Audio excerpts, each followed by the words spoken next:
just going to the next step, but it's all God. So, And you're seizing the moment, which is amazing. And I thank you for seizing that moment. I believe God said there would be a speed up of time and that things would happen quickly.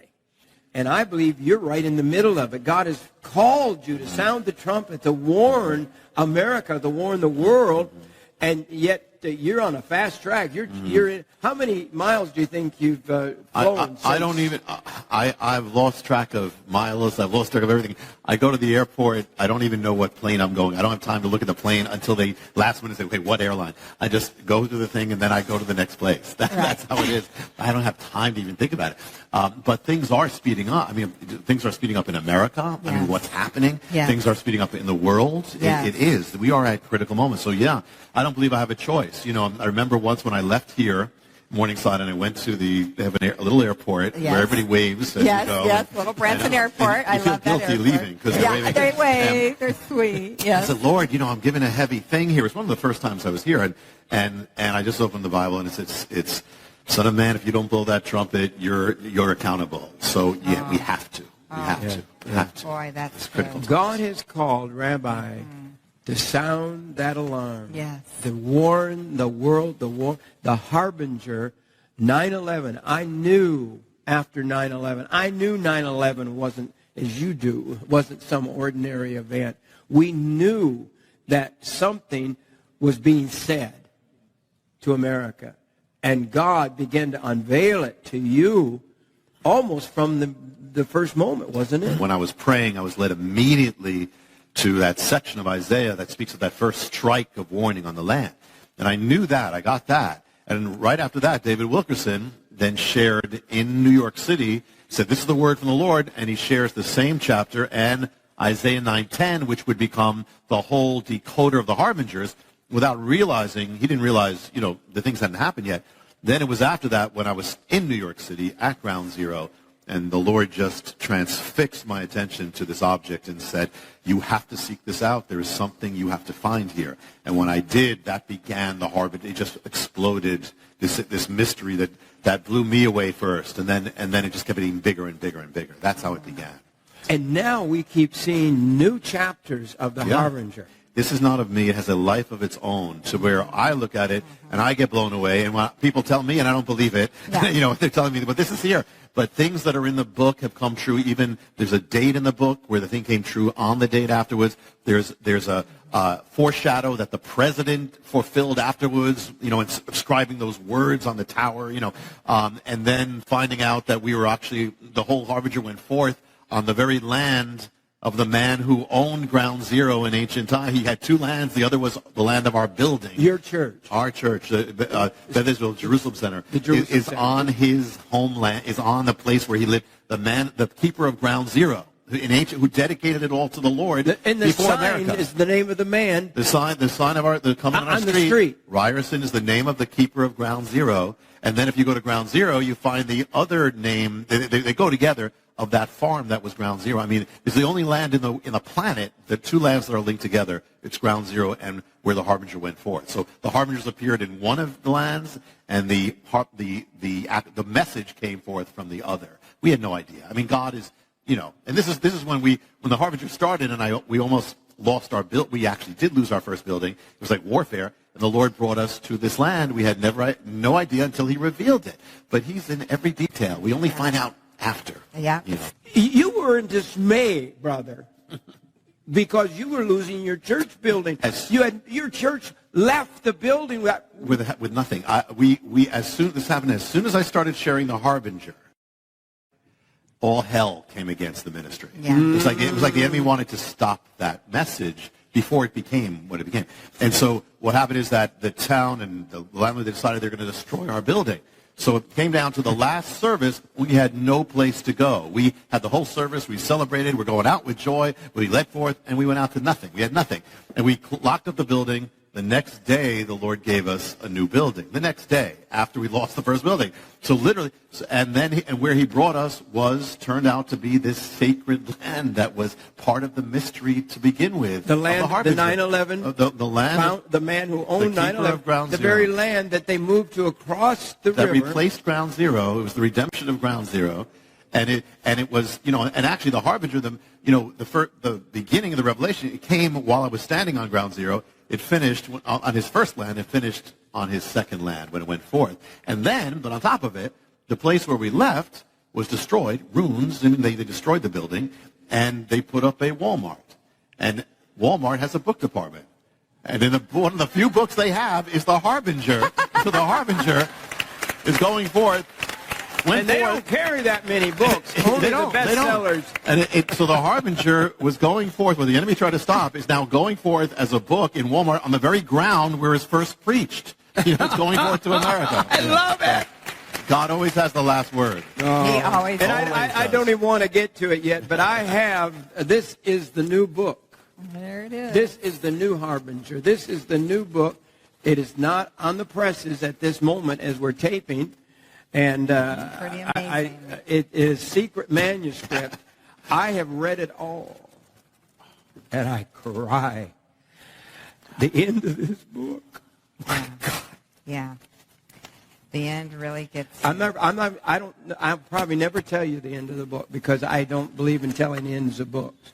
But I want to tell you, and this is the first mock-up. The rabbi has never seen it before until a few minutes ago, until he came on the stage. Literally a few minutes ago. They brought this out. This is not even a real book. This is what we call a dummy. It's like me. But but the cover is. The cover is the real deal. This is the real cover. Yes.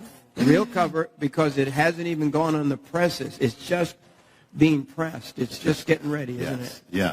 This began, like many of things here. What? This book began with you. And now I'm sharing this. Here's how it happened. You and Jerry, who works with the products, said to Charisma, the publisher, said, when's the next thing coming from Rabbi? When's the next book and when's the next thing coming?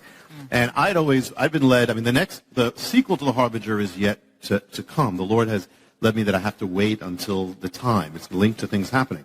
But I wasn't going to do anything, And so then Charisma, they said, well, Morningside is saying we really need to have another thing. They're blaming me? Yeah. And so they said, well, you know what, we'd like to do like a book because the Shemitah is coming, the year of the Shemitah is coming, and people want to know all about this thing. So let's do at least a booklet. So we want to do it, but your name, and, I said, all right, well, then I'll have to help you write it, so I'll write it, I said, so I'll write it, don't put my name on it, I'll write a thing. And so that's how it began. But then as I started getting ready for it, all of these other revelations started flooding, which I didn't expect, flooding.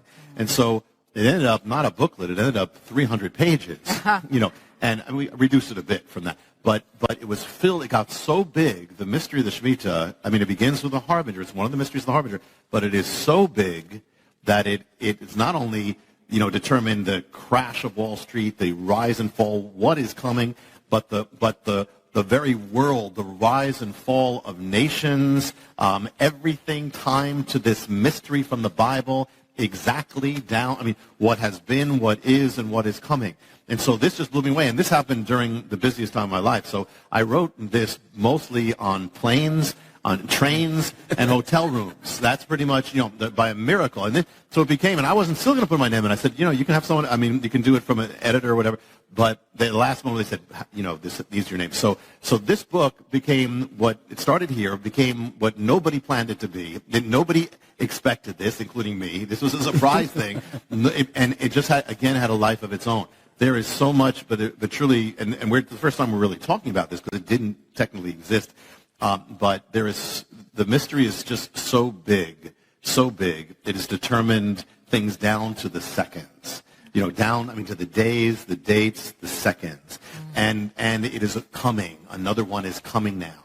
And it's getting more intense. And so I believe that the Lord wanted this out, as soon as possible. This is the guide to what the Shemitah year, where in a few months, really, we're entering a period of time, and you don't set dates. You make it very clear. I'm having a hard time not getting into this book because you see this where I marked it? You want to read this because you better know you are so bold in this book. I believe the Lord wants this out because of what is coming.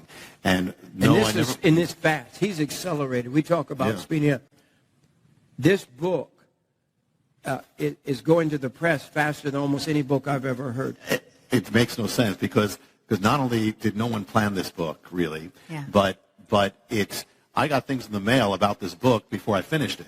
You know, I got a flyer, hey, this book's coming out, and it's not even finished. You said, oh, yeah. It was just last Wednesday that the last changes were made, and it went to the print. So, and now it's going out. But I believe it was the Lord's plan. I actually talked to Hubie, who's the man at the airport, before I said, no, Hubie, should I be doing? He said, yes, this is the Lord. This is preparing for what is. Because I wasn't going to do anything, you know. Yeah. So, this just came. You just had Mark Biltz with you at at the Jerusalem Center. I never know what to call it: church, tabernacle, or temple, place, synagogue. We call them all those things. Meeting house, assembling place. Yeah. And God gave him just a revelation of the blood moons, and he's been on our program many times, and we see that timing. We see the blood moons don't just happen. They happen on date. And it's amazing how many happen on holy days. And so God has a set time. And I think everyone here today needs to understand, and I believe with all of my heart, I know God changes his mind at least once. In Jonah's case, he was going to destroy Nineveh, but Nineveh repented. And it's interesting, in the Hebrew, when it says Nineveh shall be 40 days, Nineveh shall be destroyed, but also means overturned. So you can take it as destruction or shall be overturned. Well, they were overturned. They went from sin to a total revival. So even in that, God is accurate and true. Even the warning, is it destruction or hope? You know? That's the only hope for America. Yeah, absolutely. I believe, I've said this before, I've said this here, and I'm not talking about the timing, though they could be in a specific way, but a great shaking is coming, and it is for the purpose. It's because without shaking, this nation will not turn back, and the only hope is shaking. That's right. Shaking. We're going to talk in the next few days. We're so glad to have you back for a week or so. We are. New developments of the Harbinger. We're going to share that this week. We're going to share, God willing, we're booked to go with you to Israel. Yes. Woo! I can't believe Lori's never been to Israel. No, and we'll bring our cameras there. We'll originate program there. Yeah. It may be the coming of the Lord or something. I don't know. And if all hell breaks loose while we're there, I said no better place for the Lord to take us than straight from the Holy Land. I'm ready to go if that's what happens. I just have to ask you about Israel. Everybody's talking about the Psalms 83 war. We know which is coming. We don't know when. But could you give us an update, Rabbi? Yeah, well, you go to Israel occasionally. I do, and I'll be there before the tour too. I have to go back and forth, but I'll kind of a spiritual part of this, or the underside of it. First of all, I mean, just to keep always our perspective. Yeah. No matter who it is, no matter what their name is, no matter what the organization is, it's beyond them. This is the enemy. The enemy has tried to destroy the Jewish people for 4,000 years, 2,000, last 2,000, try to wipe them out in the 20th century. The names keep changing. Hamas, Saddam Hussein, Joseph Stalin, Hitler. It's not based on them. This is a fallen angelic being who is dealing with that enemy that Israel is dealing with, and that is trying to wipe them out because he knows what's coming. So he's trying to wipe them out. But interesting, we just talked before about that one-year Bible, and then the thing that was appointed for 9/11, which was the Harbinger scripture. But also in every one-year Bible, appointed is another verse, which is Psalm 55, which speaks about destruction. This was appointed for 9/11, and everyone speaks about destruction in the city. And the word that they use for destruction or violence in the city is a word that's an amazing word because it means something in Hebrew and it means something in Arabic. And that word, which means violence or destruction, is the word in the Bible is the word Hamas. Oh. It's the word in the Bible is the word Hamas. In Arabic, it means fanaticism and zeal. In Hebrew, it means destruction and violence. And actually, I'll tell you, it also means, listen to what Hamas means in the Bible. It means damage, cruelty, oppression, unrighteousness, wrongdoing, falsehood, and to act violently. And let me just listen to this, and this is just, by the way, I didn't plan this except that I was told that, you were talking about this. So upstairs last night, I just looked in the Bible. So let me just share what's here. In the Bible, what it says about Hamas. Listen, the word Hamas. Okay. Psalm 25. Consider my enemies, for they are many, and they hate me with a Hamas hatred. Psalm 74:20. Think about the tunnels with Hamas. Think about this. Yes. The dark places of the earth are full of the dwelling places of Hamas. Oh, my. Okay, 2 Samuel 22, you saved me from Hamas. Psalm 11, but the wicked and he who loves Hamas, the Lord's soul hates. Isaiah 53, Messiah. Listen to this, but it says he had done no Hamas. He's the opposite of Hamas. He had done no violence. Ezekiel 7, Hamas has risen up into a rod of wickedness. Ezekiel 7, the land is full of crimes of blood and the city is full of Hamas. And let me give you one more. There's more. Actually, just take your time. No, I want to write. This is incredible. This is Revelation. This is just last night. And the thing is that Obadiah speaks about Esau, the descendants of Esau. He says, it's your shame that you went against your brother Isaac. In other words, and many of the descendants of Esau are linked with these people, with many Arabic people, and they're wonderful. There are wonderful, God-loving Arabic people, but you have that as well. So it says that it's your shame that you went against Isaac.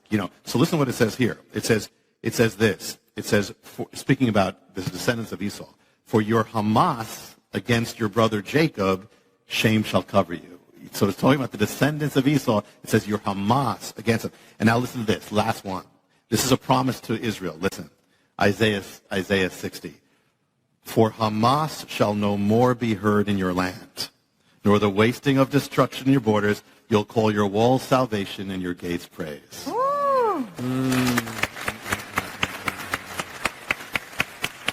That is powerful. There is the Bible. I said just right here in the Word. It's been there all these years. They're thousands of years old. The Word, I quake and shake under the Spirit of what's going on. We are there. We're in the final days. Church, if you're not studying the Word, if you're just going to happy church and you're not studying the Word of God, and you're just hearing preaching about how to get more money, the money's going to be gone. All the people that are prophesying today that I trust are saying there's going to be a crash in America like we've never. Just share a couple of them. Yeah, here's one headline. This is from Money News. The headline reads this: Billionaire warns Yellen collapse will be unlike any other. It says another horrific stock market crash is coming, and the next bust will be unlike any other we have seen. That's the message from Jeremy Grantham, co-founder and chief investment strategist of GMO, a Boston-based firm of $117 billion. What do they mean, Yellen collapse? Well, Yellen is actually the Federal Reserve chairwoman, I guess you could say, and of the Federal Reserve. So they're saying that she's acting in such, he doesn't pull any punches. I mean, he's saying that she's acting in such an ignorant way that the Yellen collapse is going to be blamed on her. They're actually putting a name to it. Wow. Yeah. Really? When you study the Samhita, the warning, and we're coming to a time of warning and judgment, are we not, Rabbi? We are in a time of warning and of judgment, and it is accelerating. Since I was here last time, things have accelerated in America, just, because this is the other side.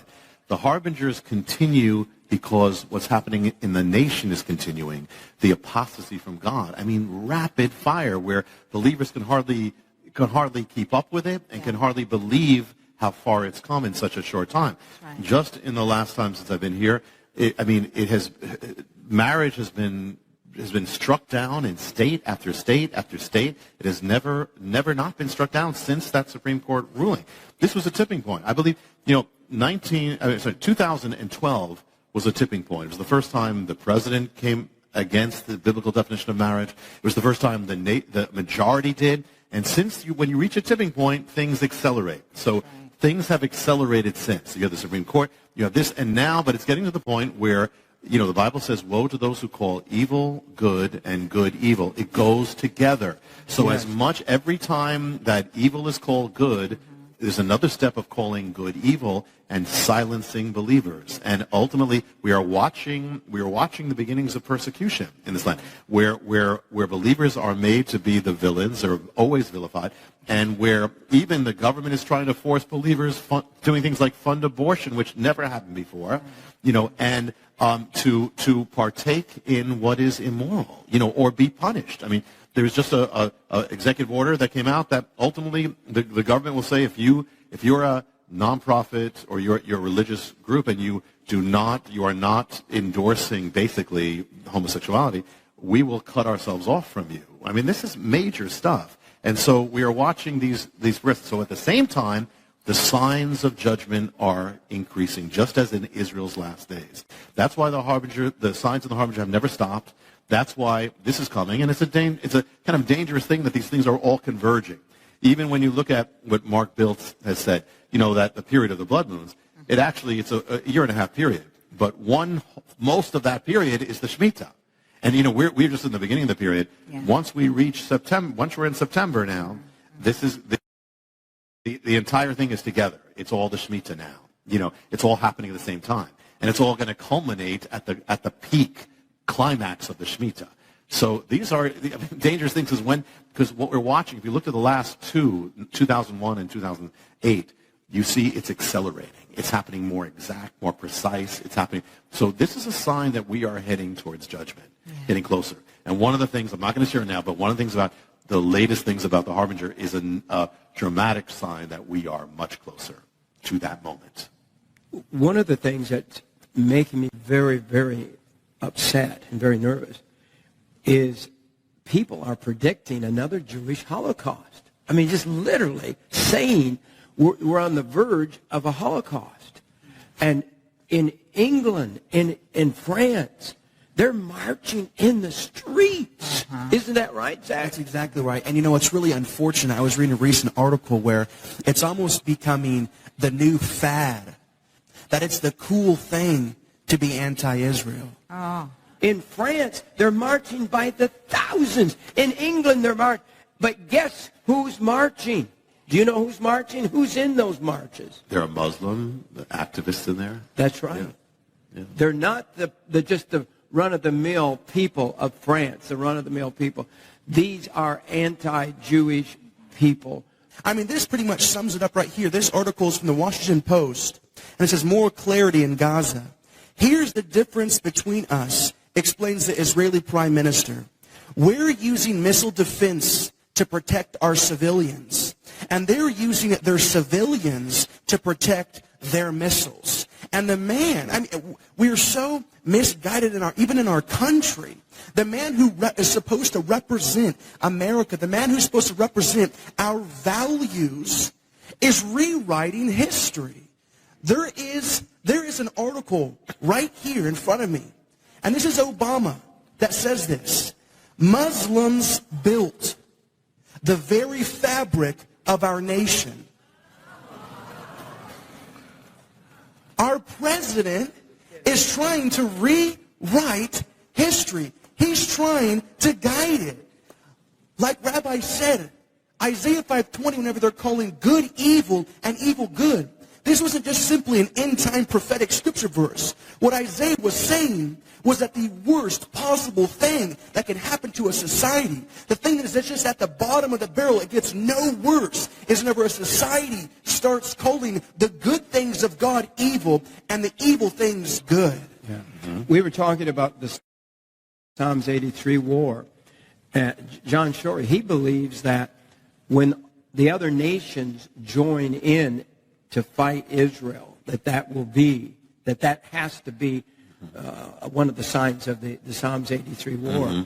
And the headline here, it says that Iran general, here's what he is saying. He's saying, we will hunt down Israelis house to house. And they can say that without any condemnation from the world. You know, it is amazing. I mean, when you try to understand this, they said, you know, years ago they said it was this reason for anti-Semitism, this reason for so a man named Theodor Herzl said, we're going to come back to Israel, Jewish people, let's go back, and that's going to be the solver, because the reason is because we have no nations. The reason is that's why we're so hated. They go back to Israel, they're going to find peace. Well, they went back to Israel, more hatred. So it is supernatural. It is absolutely. You want evidence. You want evidence. People say, like, what's the evidence of God? Well, one of the evidences of God is the Jewish people, that they exist. God said, you're in this world. Nothing. The stars, as long as there's stars and the sun, you're not going to be destroyed. That's one. So as long as the Jewish people exist, you know God exists. Anyway, secondly, but the same thing. You want an evidence of the devil, that he's real? Look at the history of Israel. Look at what's been done to them. Look at what happened with Hitler. Look at the satanic thing. What is this force that is trying to wipe them out? It is the reality of the enemy. The Messiah said 2,000 years ago, your shalom is hidden from you, until you find it. But why has the world been trying to wipe them out for 2,000 years? Because the enemy knows what it means when they come to Messiah. His war is over. He's finished. He's defeated. That's why. That's the reason.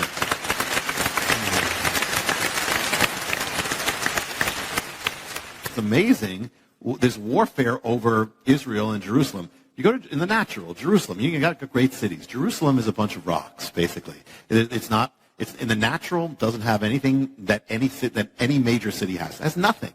And yet it's the most fought over city in the history of the world. The world has been trying to get, why? Because God says, this is my city, this is where I put my name, and this is where I'm coming back. That is why. And so the enemy has tried to destroy that city again. And also, what really bothers the enemy is having Jewish people there. That's why the world says, you can't. It's the only place where it's a crime for Jewish people to settle in their own land. The world says this is a crime. You build a house, this is a crime. Why? Because the enemy doesn't want them there. Because the Lord said they need to. When they come there, that's the beginning of when I'm coming. I'm not coming again until they're there. The devil, we'll put a name on him, is trying to destroy the very word of God. Yes. The Jew has to be Jesus, the fulfillment. He can't come back if the Jews haven't returned to Israel. Yes. So just the fact that they returned 70 years ago, roughly, and built a city there is the foundational stone of prophecy of the coming of the Lord. And now all of that is, I believe we're in that last generation. It's all happening. You can feel it, can't you? You know the King is coming. Yeah. You know the word. You wouldn't be in this room if you didn't know that. But most of the church is not even looking at what God's doing. They're looking at how to get more money in their pocket, which is the love of money is the root of all evil. How could we be moving into another gospel when Jesus is about to return? It's happening. I believe we'd only have a short, as John Shorey puts it, a window of the Lord's return. I really believe we are in the day. I don't see how it could be much longer.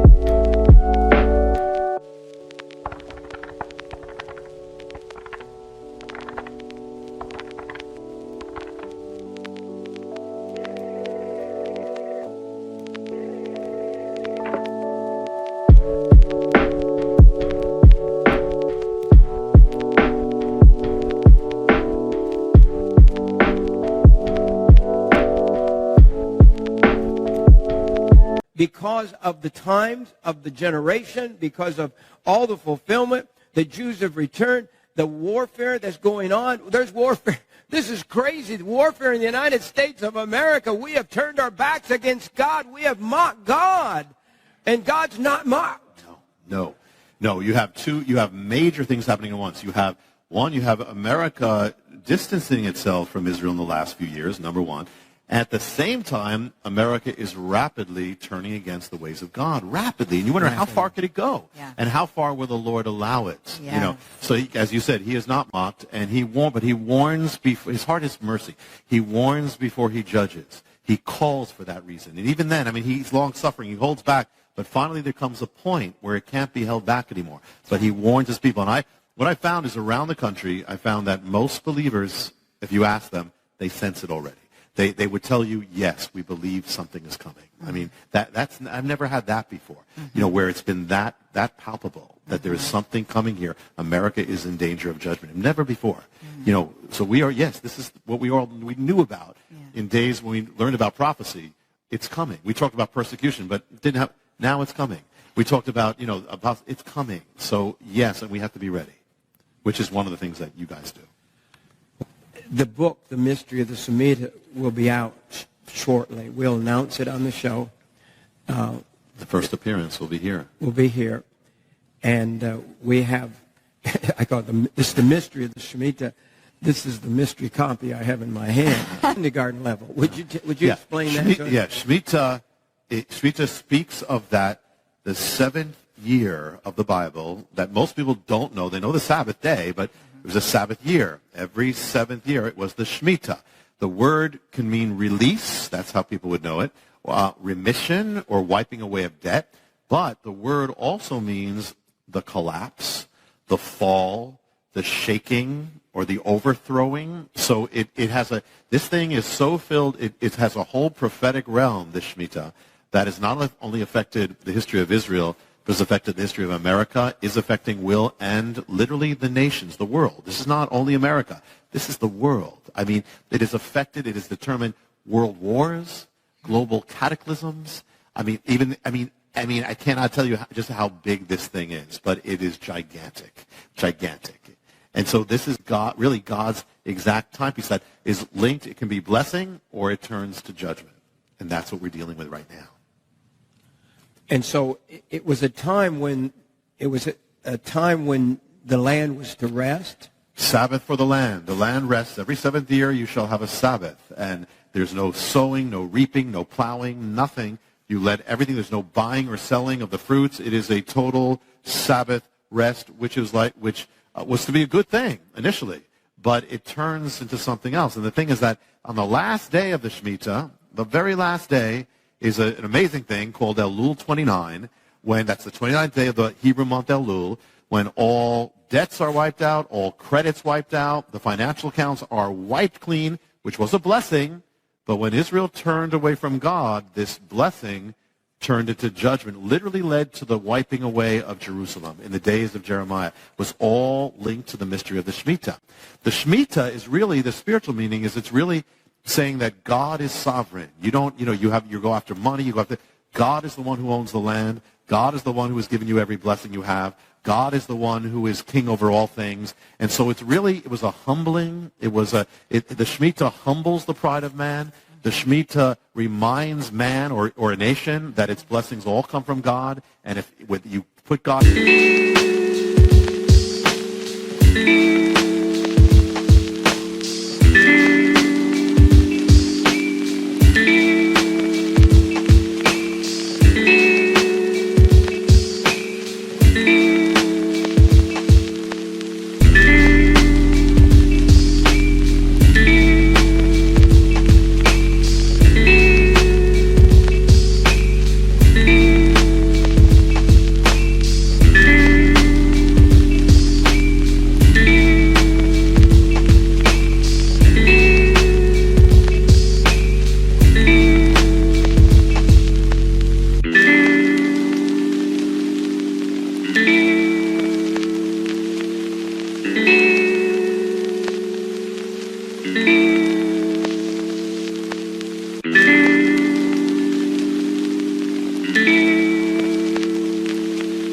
out of the picture, your blessings are going to fall. Oh, Boy. Could it be at work right now? I mean, it is at work in right America. Now. Yes, it is. That's the amazing thing. It is at work. It has affected. We're going to see as we get deeper. It's going to be. It has affected. It lies behind not only in the Harbinger. You read about really the most dramatic thing, the last things that happened, which was what happened in 2001 and 2008, which we'll touch on. But it turns out, and I didn't know this when I wrote it. I had an idea, I had a feeling, but I didn't. It's been affecting our lives from the day we were born. It's been affecting our jobs. It's been affecting the rise of the economy, the fall of the economy, the rise of Wall Street, fall of Wall Street, what happens in the White House. It affects what happened overseas. It's been affecting every one of our lives, and it will affect the future. So yes. Could you just, so people begin to understand, what are the signs of the Shemitah? How would it appear? Okay. It became like what to watch for, like kind of the fingerprints. I like keys. I like little points that people can remember. Yes. Because see what's going on, because we are there, people. We are there. And the more I study, and reading your new book is so overwhelming that, I don't know what to do because people won't listen. That's how a watchman often feels. Really? Yeah, you're blowing the shofar. You're trying to wake up the people. That's what the Lord said. But once you blow the shofar, you're not responsible whether they wake up or not, or whether they're going to say yes or no. Our charge is to blow the shofar. No matter what, blow the shofar. God will. And one of the reasons you don't hear a lot of people blowing the shofar is because they're scared to death. The headlines this week, the government's coming for the church next. Have you read those headlines? This is just out the last 48 hours. They're coming for the church. And I'll tell you what, most churches are scared to say what we're saying. They're afraid to tell you the truth. They're afraid. Government has power.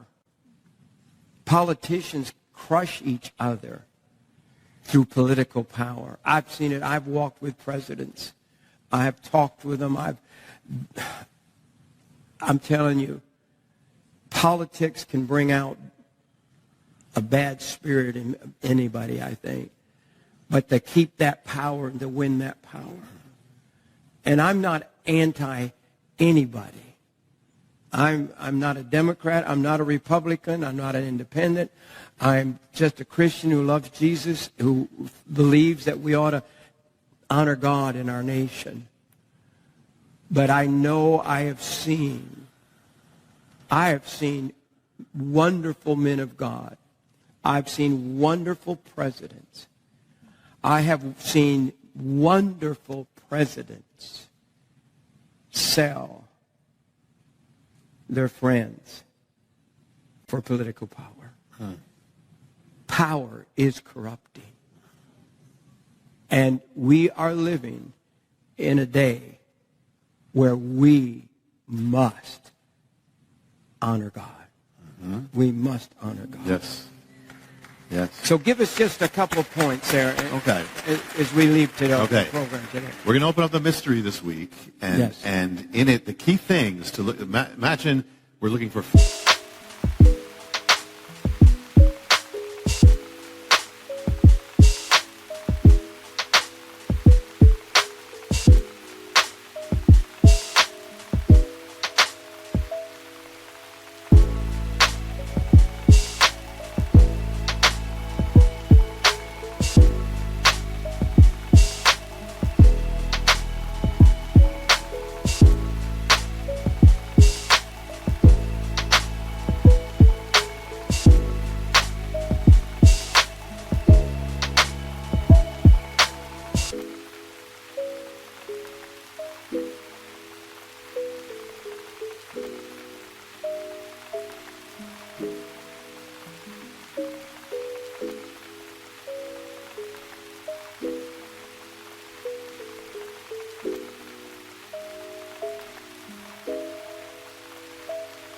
fingerprints of this Shemitah appearing. Yeah. Well, first thing is, it affects the economy. It did in Israel. It caused an economic cessation. So you got recession, looking at depression. Look for that. Secondly, now, we've already seen, you've told us about 7 years after 9/11. Are we gonna, yes.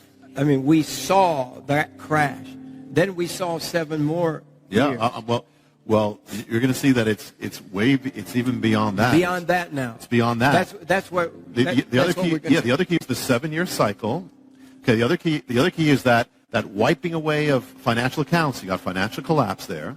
Another key is the month of Tishri. Remember that month, yes. Tishri. We'll get into it. Tishri is the holiest month of the Hebrew year. Yes. But it is the month that begins the Shemitah and the month that ends the Shemitah. It's the month that comes right after that moment of wipeout. So it's the month that manifests that wipeout, all the effects of that wipeout financially.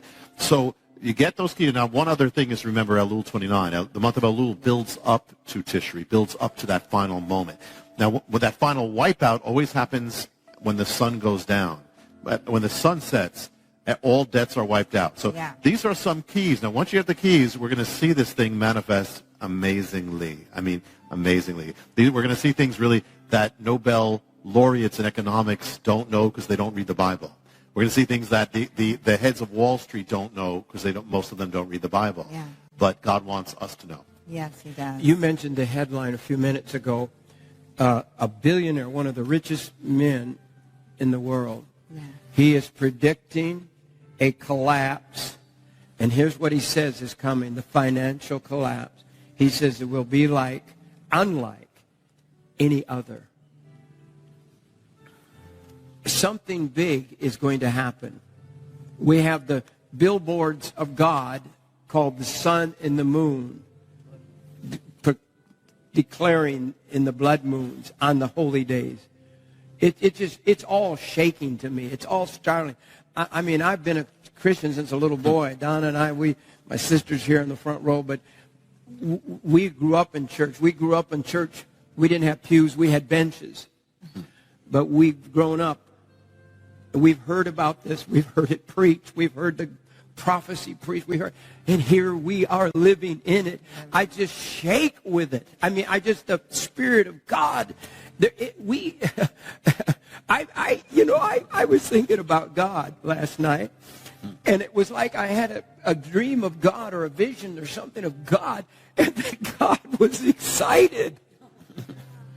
Can you imagine God? I don't know. I could be all wet. I don't know. But it's in the Bible. It's in the Bible. But God was excited because everything that he has built towards the sending of his son, all of it, he's about to see the great conclusion of all of mankind, of the Son of God's death, why he came, the Jews returning, the resurrection, the great moment, the greatest, if it was a play on stage of history, is on stage now. Yeah.